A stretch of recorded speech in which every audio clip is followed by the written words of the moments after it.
ఏ అసెంబ్లీకి రాడు, ప్రతిపక్ష లీడర్ గా మాట్లాడాడు, ఫామ్ హౌస్ లకి వెళ్ళి బయటికి వెళ్ళాడు, పబ్లిక్ తిప్పలు చూడాడు అని ఎవ్వలకు దోషింది వాళ్ళు అనబట్టిరి.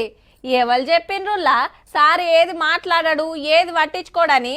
కాకుంటే మీరు అనుకున్నప్పుడు కాదు, సార్ అనుకున్నప్పుడే మాట్లాడతాడు, పక్కా ప్రశ్నిస్తాడు. కానీ దేనికైనా టైం రావాలబ్బా. గా టైం వస్తానికి ఇంకో 3 రోజులు టైం ఉంది, కానీ ఇయాల్టి ముచ్చటేందో చూడండి. వరంగల్ జిల్లా ఎల్కతుర్తిలో బీఆర్ఎస్ 25 పండుగ మీటింగ్ జాగని చూసిండు రామన్న. స్టేజ్ మీదకెక్కి ఏడేం సౌలతులు చేస్తున్నది అరుచుకున్నాడు.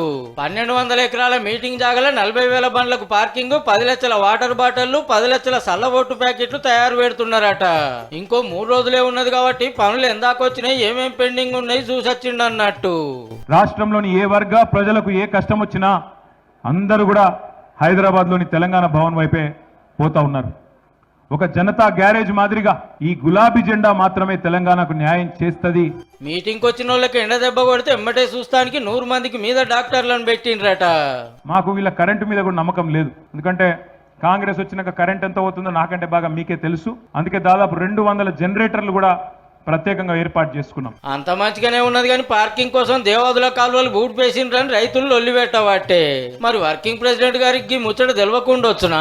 ఇక మీటింగ్ ఖర్చుల కోసం హుజరాబాద్ ఎమ్మెల్యే కౌశిక్ రెడ్డి సార్ 50 లక్షలు ఇవ్వాలనో క్వారీ ఓనర్ కు ధమ్కి ఇచ్చినట్టు కేసు అయింది. గదే ముచ్చట అడిగితే ఇక్కడ ఎవరో కోతిగాళ్ళు ఉంటారు, ఏదో కోతి కేసులు పెడతారు. రేవంత్ రెడ్డికి తెలిసిందే గా విద్య, అలాంటి ఏమి జరగలేదు, జరగవు.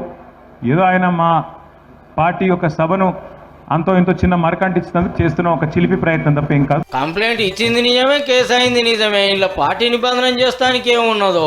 ఎఫ్ఐఆర్ అది కూడా డబ్బులు అడిగిండు, నన్ను వేధిస్తున్న వాళ్ళ భార్య పోయి కంప్లైంట్ ఇచ్చిందంటే ఏ రకంగా ఎమ్మెల్యే ప్రవర్తన ఉంది. అది తారా